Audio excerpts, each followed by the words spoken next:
नमस्कार मित्रांनो. बॉम्बे हायकोर्टाचे क्लर्क, पिऊन, ड्रायव्हर, स्टेनोग्राफर पदाचे ऑनलाईन ॲप्लिकेशन सुरू झाले आहे.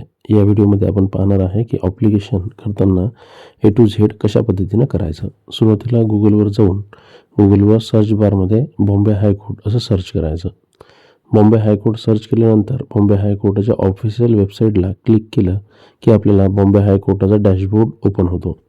ह्याच्यामध्ये आपल्याला रिक्रुटमेंट ऑप्शनला आपल्याला क्लिक करून घ्यायचं आहे.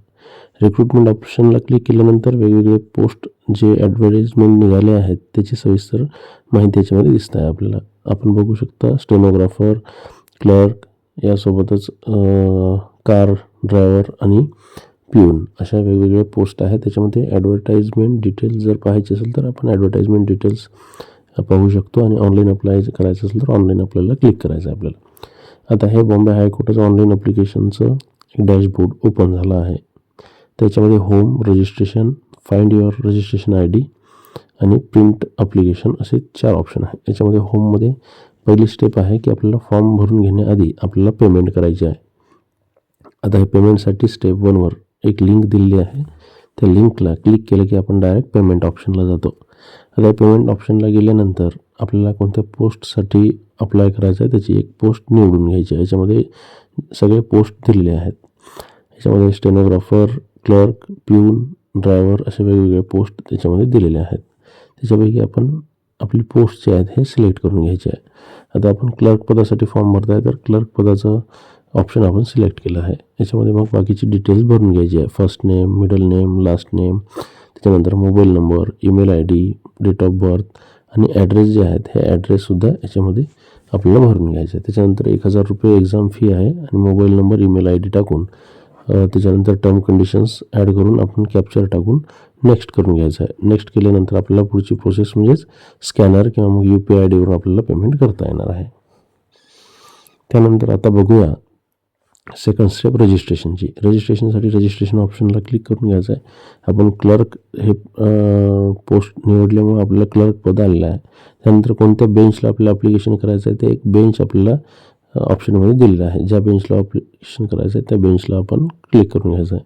त्याच्यानंतर नेममध्ये पूर्ण डिटेल्स भरून घ्यायची आहे. First name, middle name, last name, त्यानंतर ॲड्रेस, आपलं पोस्टल ॲड्रेस याच्यामध्ये भरून घ्यायचे आहे. त्याच्यानंतर आपलं डिस्ट्रिक्ट भरून घ्यायचं आहे, कोणत्या डिस्ट्रिक्टमधून आपण फॉर्म करतो आणि पिनकोड.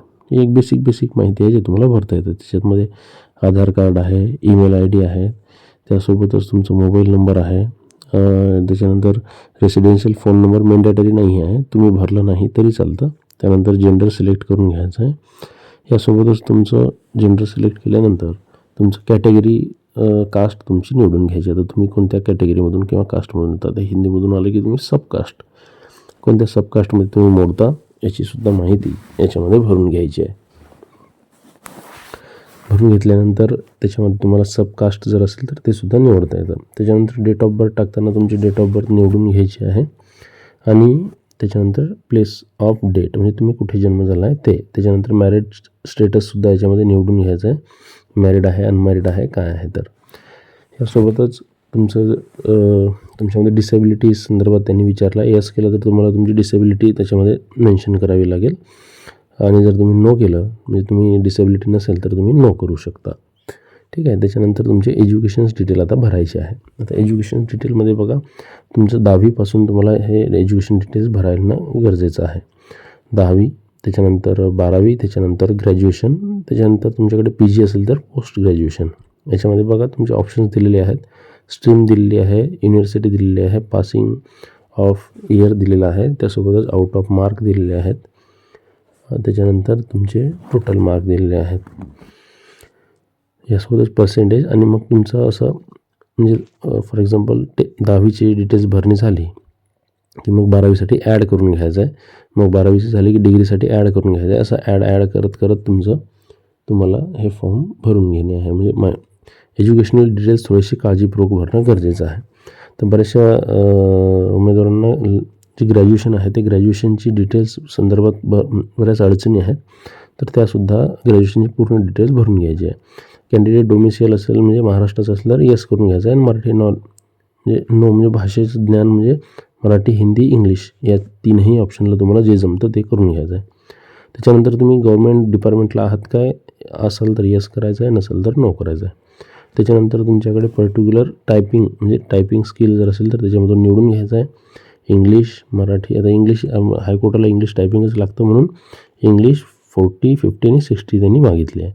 डिटेल्स भरून घ्यायचे आहे, ग्रेड वगैरे कधी पास झाले हे सगळी. त्याच्यानंतर तुमचं कम्प्युटर कोर्स जे आहेत त्याच्या संदर्भात माहिती विचारली आहे. जर असेल तर येस करायचं आहे, हे मॅन्डेटरी आहे. आणि MSCIT किंवा कम्प्युटर कोर्स मागितल्यामुळं हे गरजेचं आहे. आता येस केलं की तुम्हाला तुमची त्याची डिटेल्स भरून घ्यायची आहे.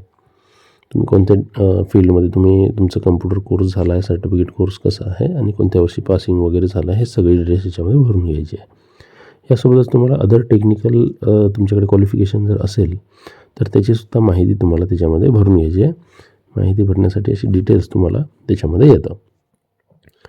यासोबतच बाकीचे जे डिटेल्स आहेत तुम्हाला एनरोल म्हणजे तुम्ही कुठे एम्प्लॉय वगैरे एक्सचेंज झाले आहेत का, किंवा मग तुमच्यावर क्रिमिनल केसेस आहेत काय, किंवा मग तुमच्या विरुद्धात कोणते क्रिमिनल केसेस सुरू आहेत काय, किंवा मग तुम्हाला MPSC UPSCने तुम्हाला बडतर्फ किंवा तुम्हाला दोषी करार केले आहेत की याची माहिती सगळी नो करून घ्यायची आहे. त्याच्यानंतर तुम्हाला 2 अशा व्यक्तींचं कॅरेक्टर सर्टिफिकेट घ्यायचं आहे जे तुम्हाला ओळखतात.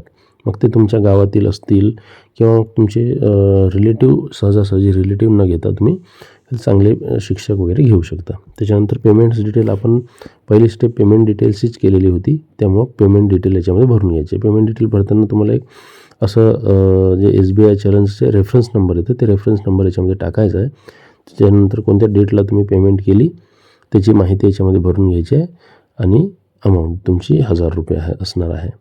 त्यामुळे ही डिटेल्स भरून घेतल्यानंतर तुमचे फोटो आणि तुमचे सिग्नेचर इथून निवडून घ्यायचं. आता फोटो आणि सिग्नेचरसाठी पर्टिक्युलर साईजमध्येच ते फोटो आणि सिग्नेचर असायला पाहिजे याची माहिती मी याआधी आपल्या यूट्यूब चॅनलला दिलेली आहे. तुम्ही तो व्हिडिओ जाऊन पाहू शकता. त्याच्यानंतर तुमचं सिक्युरिटी कोड आहे ते सिक्युरिटी कोड याच्यामध्ये इन्क्लूड करून घ्यायचे आहे. अशा पद्धतीनं त्याच्यानंतर हे पूर्ण फॉर्म जे आहेत हे व्यवस्थित आहेत का, भरला आहे का याची सविस्तर माहिती आपण बघून घेऊया. आता हे पूर्ण फॉर्म भरून झालेला आहे. आता नेक्स्ट केल्यानंतर तुम्हाला पुढची प्रोसेस हे त्याच्यामध्ये दिसतं आणि तुमचं रजिस्ट्रेशन हे सक्सेसफुल होऊन जातं. सक्सेसफुल झाल्यानंतर तुमचं एडिट ॲप्लिकेशनमध्ये गेल्यानंतर तुमचं ॲप्लिकेशन जो आहे तो तुम्हाला ॲप्लिकेशन फॉर्म तुमचं मिळून जातो आणि अशा प्रकारे तुम्हाला हा फॉर्म तुमचा स्वतः तुम्हाला भरता येतो.